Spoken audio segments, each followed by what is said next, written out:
Hi, I'm Brandy Brabham with the WVU Extension Service in Roane County. And I'm Alex Strait, the WVU Extension Agent in Ritchie County. And we're going to talk to you today about planning for a life on the farm.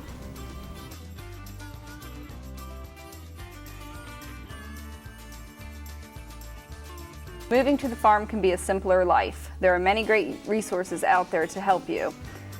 You always want to make sure you stop at the Extension Service. It's a great place to start. You want to plan for many consultations along the way. Partnering with agencies, networking with other area farmers, and learning how to use the internet to access reputable knowledge is going to be one of your greatest resources on moving on to this transition. Just as Alex said, the Extension Service is the hub and where you should always stop first. Discuss considerations needed for taking on the farm or ranch business. Help prioritize, plan, or ask the right questions and prepare. Extension agents are also prepared to give you some referrals, advice, networking opportunities, and just provide general information. Some considerations that you might want to think about when you're starting out farming. You might look at your income needs and wants, decide what is actually going to be feasible for you to do in beginning a new operation, what insurance and retirement needs that you have, and plan for those ahead of time. Are there going to be off-farm jobs required to make your business sustainable, to be able to afford the insurance or to obtain retirement? And then you need to consider your family's wants and needs. Life on the farm is very different from, a 9-to-5 job, and you need to make sure that you discuss your plan fully with the family. And last but not least is what is your risk tolerance level, because there is inherently farming is risky business, and there's going to be a lot of decisions you have to make as far as how much risk you're willing or able to tolerate in the production or operations that you decide to take on in the farming business. You need to prioritize. Why do you want to farm? Do you like the thought of farming? Do you have knowledge or background in farming? Is it just something that you feel like you want to do as part of a business? What do you value as far as quality of life? Like Brandy said, it is a whole different lifestyle. If you're going to be doing work from dusk till dawn, you have nights and weekends that are bogged up with farming, and plants and animals don't wait. So you always have to make sure you have a good work ethic and that you're willing to put in those work and the hours that it takes to be a farmer. And does your family share the same level of commitments? Are they willing to give up vacation time and weekend time and evening time to make sure that this farm is sustainable? You want to make sure that you plan. If you look at this model, it has two sides to it, your personal side and your business side, and then the middle is your family. So if you look over at the personal side, you've got your personal skills, which has your assessment and your goals. What kind of communication skills do you have? Financial, are you able to handle a lot of risk? Are you going to be taking on a lot of risk starting the farm? What are your production knowledge? And then of course your management abilities. Your business side that crosses over, you need good management abilities on that as well to be able to manage it as a business. Farming is a business. Are you a good marketer? Farmers traditionally aren't very good marketers, so that might be an area that you need to consider to look for help in. Labor, do you have the ability to get everything done within the family? Do you need to hire out? What kind of labor skills and levels will you need? And of course the land and capital. Do you have it? Do you need to seek it? And then if you go down through the middle with your family values, your family goals, do those keep going down to that farm mission? And then you need to have a farm plan. And later in this PowerPoint into the next one, we'll discuss more about business planning and places that can help you get that done. As we're talking about preparing for the move on the farm, I want to make sure that you definitely do your homework and know what type of farming operation you hope to get into.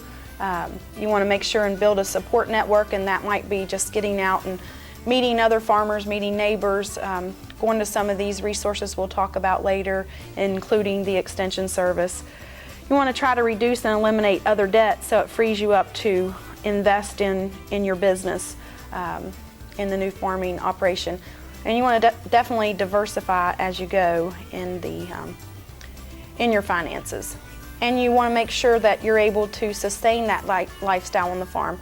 Typically, farmland is further away from stores.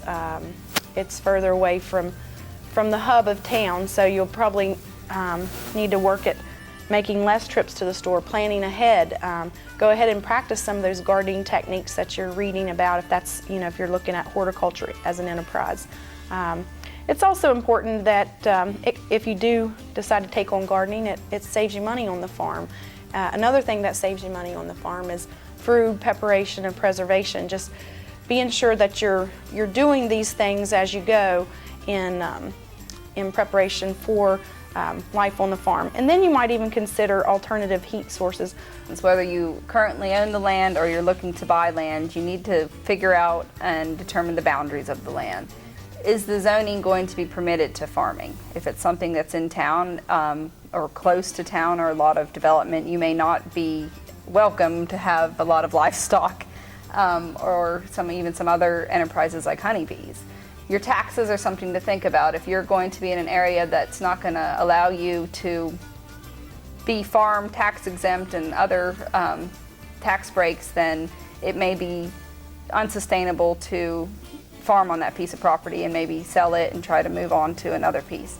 Your soil, if it's reclaimed area or area that's a lot of fill, it may not be suitable for growing crops or even good forage land for livestock. What kind of structures are currently there, or what kind of structures are you going to need on the farm? What kind of barns or high tunnels or outbuildings or homes are there currently or you need to invest in? Are your fields open meadowland or are they forested land? Reclaiming forest to pasture land is difficult and timely, and if that's not something you're willing to put in the effort and time in and it doesn't always pan out, that may not be something you want to do. If you're looking to have a mixture of both, then you need to consider that. Your water sources, like Brandy mentioned earlier, with living more out of town, you may not have access to city water. So you need to make sure the wells or the springs are deep enough and have enough water in them to help water crops and livestock, or have enough for your home and are suitable for drinking. Do you have enough sunlight? If it is forested land and you're planning on growing crops, that's going to be a major issue to consider. And then, of course, easements and property access. That's always something that pops up in rural land contracts and everything. How do your neighbors get to your land, or how do you get to other land? Well, many people who are moving here into West Virginia from other states might not know that we have a lot of oil and gas company that own the mineral rights of land, and they have easements onto your property because they've got to have access to their well site. So that's something to ask your seller of the property, is if that's in place already. And that's a great point. And even if you have hay land that passes through somebody else's property and you need to get to it to do hay, you need to make sure that that still stays as an easement even on the deed, or that you have a good relationship with those people. And as far as those oil and gas contracts that are very popular in many areas of West Virginia, if they currently have one and you're planning to possibly put livestock around some of those areas, you need to make sure that you communicate with them and that they know about shutting gates and all that good stuff. Your utilities are similar to your water. Does the area you're looking at, if it's maybe undeveloped, does it have power? Does it have septic? What are the heat sources? Does it have phone access? Does it have cell phone access? If internet is something that is important to you, can you get internet access to the area? In this day and age, farming, a lot of our marketing has become very popular on the internet and social media. I mean, Facebook is a great way to sell crops and livestock, and even in bulk type settings. And then neighbors. If you're used to living with neighbors all around you and you move out into the middle of the country where you're not going to have neighbors around, that's something you and your family need to be accepting of. Or if you are deciding to purchase land with neighbors around and then raising livestock or something that may have some off odors, that might be something that you want to consider as far as keeping a happy neighborhood. There is a lot of work to go around, and knowing that everyone is on board and willing to do their part and forego the extra effort to make a small farm work. Everyone has to have a task, so it's important to have an open dialogue with your family and discuss the task that might be, that is definitely part of a small farm operation. Some of those tasks to discuss might include bookkeeping, bill payment, farm purchases, household chores, equipment maintenance, farm labor. Alex mentioned previously in a slide that, labor, it could be an issue. Well, is there enough skilled labor in the area that you're considering moving to? We have that website up called helpx.net. This is a opportunity to access farm labor with some caveats. I think they have to have a place to stay on the farm. It's kind of an apprenticeship program, but it might be a way of you thinking outside the box to acquire that farm labor if you don't have some neighbors that have farming experience or the specialized farming experience that you're looking for or can train for. The other thing that you need to discuss with your family, as Alex mentioned, not everyone's great at marketing. Do you have a person that would be ideal for marketing? And talk about the marketing plan if you're going to utilize the internet to do your farm marketing, who has the ability, skills, or willingness to do that. So there's a lot more responsibilities and tasks depending on your specific operation that you probably want to discuss. But I like this little cartoon up here. It says, "We'll work for food, we'll work for food." It's not enough just to show up. You have to have a business plan. So it's about planning, and this is part of it, dividing the responsibilities out. So, whether you own the property or planning on owning the property, soil testing is a very important basic building block that you need to consider. You need to find out the nutrients and status of your soil. Is it something that you can jump right in? Or are you immediately going to have to put in fertilizer and lime to that area? Traditionally, West Virginia is a very acidic soiled state, and most places do need lime added. If you don't need those, that's one thing you can save both time and money to begin with, is not having to add them. Some things are fixable with lime and fertilizer, and other things are not. So that's things that you need to consider, and soil testing is a great place to start doing that. Whether you're going to do vegetable and fruit production, determine what's going to grow in the area that you want to plant. Current disease prevention and management practices to utilize. Think about the quality and quantity at harvest time. Typically there's about a 10% loss with any crop, whether it's livestock or plants, or is it a little higher maybe on I would plants? go a little higher with the plants. And yes. That's normal. You're going to have that. So when you're planning on your marketing or what you're going to have as an end product, you need to plan for that loss that is expected to have. And how can you make it, have the high quality and the high quantity at harvest time? If you don't have the high quality and quantity, where can you market maybe some products that are blemished or something like that? Seconds. And I think a lot of that comes down to, your varieties you select, and consulting with your extension service will help you get on the right track there. Absolutely. And applying the correct IPM strategies at the correct time. That's integrated pest management, and the extension office can certainly help you make a plan for that. And then, the extension office is a great place to help with insect identification if you have pests in the area that are common, or that you see when you start growing your crops. You can seek specialized control recommendations or learn how to attract beneficial insects. I know people sometimes move to a new area and there's an insect around that's very common in that area, but yet they've never seen it before. So those are just things to consider.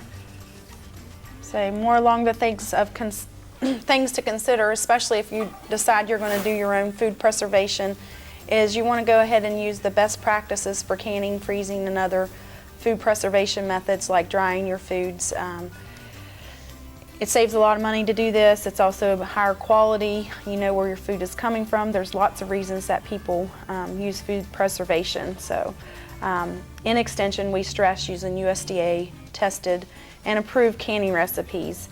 Not every recipe you have from your grandma or your mother is an approved recipe and could present some safety concerns.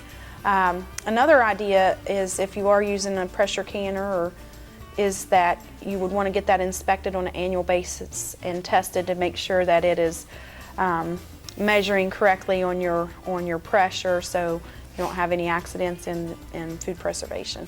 When we come over to farm management homework, what new crops are available? You know, how are you going to diversify your production to make the ends meet? On crop side, you know, what goes with livestock needs? What forages do you need to invest in, or what's currently on your property? You want to seek any up-to-date information on animal science. What is the animal health needs? What's the feed requirements? How many animal units can you have in a set plot of land, a set acre? You also want to look at, if you're going to be growing some of your own feeds for your livestock, proper harvesting time for high quality feeds, and making sure you get those yields up there to ensure that you've planned for enough feed for your livestock. You also want to consider forage and grazing optimization with seeding and nutrient management. And this goes back to the soil testing and the lime and fertilizing of your land, but it also goes into rotating your pastures, so making sure you install fences to where you can rotate your pastures efficiently, and you have, you know, water sources for those livestock. That's going to help your forages be optimal and get the most out of your pasture fields. And lastly, on the farm management side, is you want to determine the best control for problematic weeds, because we do have a lot of those in the state, don't we, Alex? Just those invasive species that take over your hay crop field, your hay lands and your pasture fields, and how to get control of those so that you can have more of the desirable grasses and legumes in your fields to feed your livestock. As far as marketing assistance, there are some out there that are already developed that you definitely want to tap into. There's a lot of quality assurance calf pools around the area. Around the state, there's wool pools, heifer development program, bull and heifer and ram and ewe test stations, aquaculture marketing research, and farmers market and direct market trainings are all around the state. As far as getting breeding stock, there's a lot of regular sales, and some of our bull and ram and heifer and ewe test stations are now offering some breeding stock within those sales at the end of them. Your direct marketing opportunities, there's production planning and marketing resources and classes. And one thing that really is important with marketing is you've got to consider your area and how far you are from places that are going to buy your product. If you move in the middle of nowhere and you decide you want to grow, you know, acres and acres of basil, where are you going to sell it? Yes, you can get a high market price out of basil, fresh basil, but where is it going to go? So just talking on the side of sustainable, because with small farms in general, you need to think, how can I make this a sustainable operation? So some advice as far as that goes, you want to diversify. We mentioned that earlier. So you can do a few strategies with livestock and with your horticulture. First, let's talk a little bit about livestock. You might consider grazing animals together, such as large and small ruminants. You could do sheep and cattle. You could try small ruminants with poultry. I have a picture over here with, you know, pasture-raised rabbits, if you were doing meat rabbits. So some different alternative enterprises that might make your small farm viable.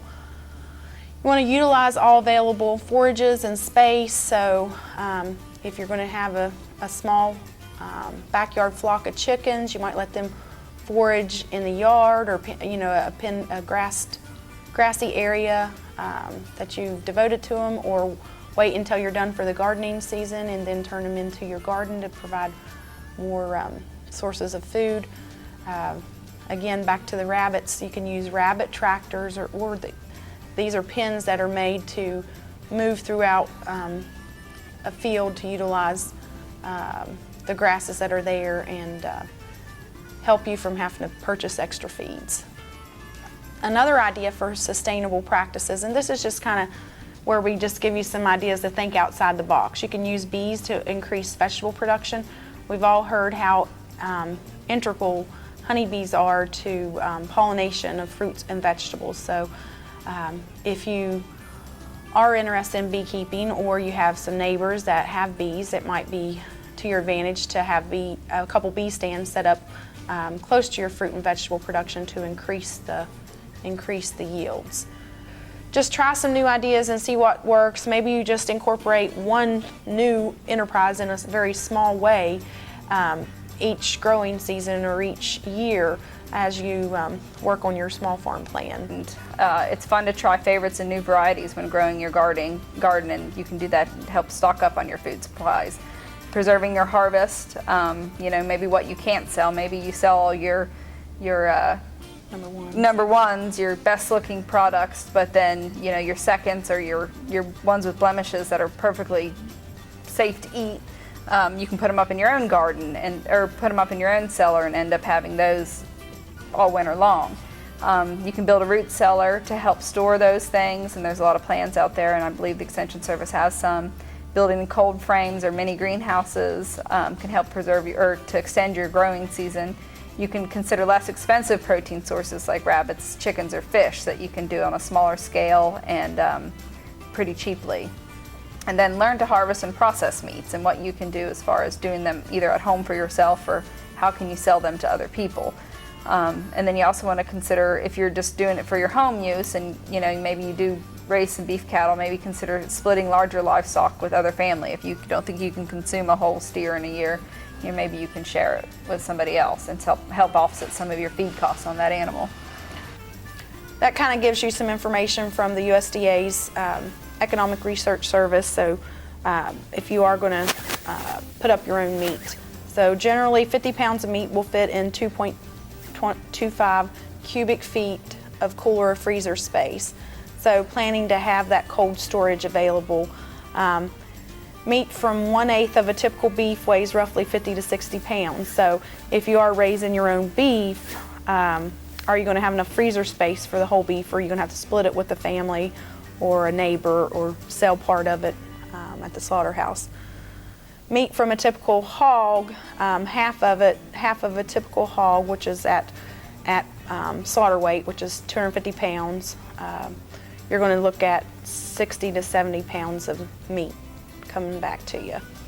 So an empty freezer compartment of a refrigerator freezer combo, the average size is around 4.8 cubic feet. So you're going to want to make sure that if you don't have enough space in your home refrigerator, you're going to invest in a chest freezer or stand-up freezer so you have that space. You're prepping for plants and preparing for plants. There's a great vegetable planting guide out there that can help you determine the approximate amount of crops that you're going to get for a certain amount of space, and then how many, what the amount of seed or number of transplants you need to grow what you think that you need in a given year. It's an important tool of planning, whether it be for just home consumption for the winter time or whether you're planning for a market. Or for a CSA or schools or anything like that. So it's important to give that a lot of thought. So just general food advice, and just remember to grow and preserve only as much food as your family will eat in 1 year. Try to plan to sell at your local market, and that's going to be a trial and error thing. Identify your markets ahead of time and target those on what does sell well.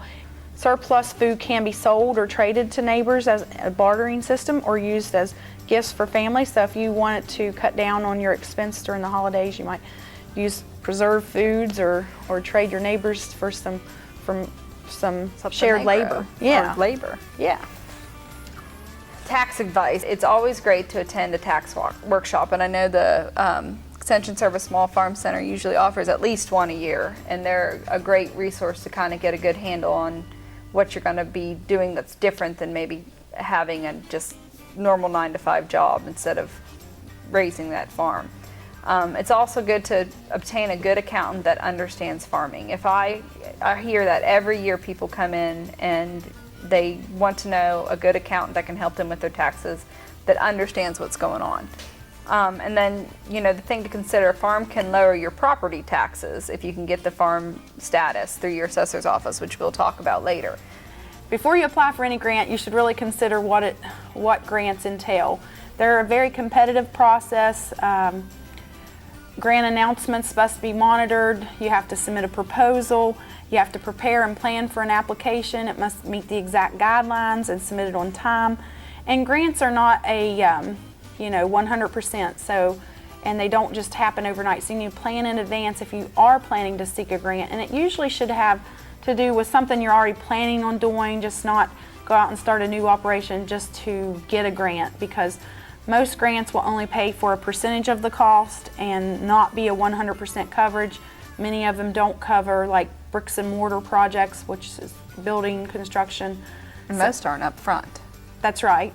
They work on reimbursement, so you must be able to make up the difference or be able to pay for it out of pocket and then be reimbursed. So once the grant is actually awarded, you must meet certain outcomes, and you have a timeline, and you have to keep records and report those activities to your grant funding organization. So not that there's not a place for grants, but we just need to caution new farmers into to doing their homework and making sure that they do go into grant contracts with their eyes open. So the reality check. We're dealing with the Extension Service or any one of the other agencies we're going to talk to you about. It's a two-way relationship. You need to go in having done your homework so that you can talk to these people so that they can help you to the best of their abilities. You want to make sure that you always keep the communication open. Let them know what problems you're having, what feelings reservations you might be having about something, or even just speaking with your neighbors and everybody else. It's got to be open communication to make this successful. Mm-hmm. So just to conclude this presentation, we want to make sure you truly understand the work and effort that it will take to transition to a farm. Farming is a risky business. It's a lot of work, long hours, a very rewarding enterprise. It can be very challenging too, so just going in with your eyes wide open. There's always going to be a place for people to get involved in, new farmers to get involved in agriculture, because everyone's got to eat. So thank you for your time.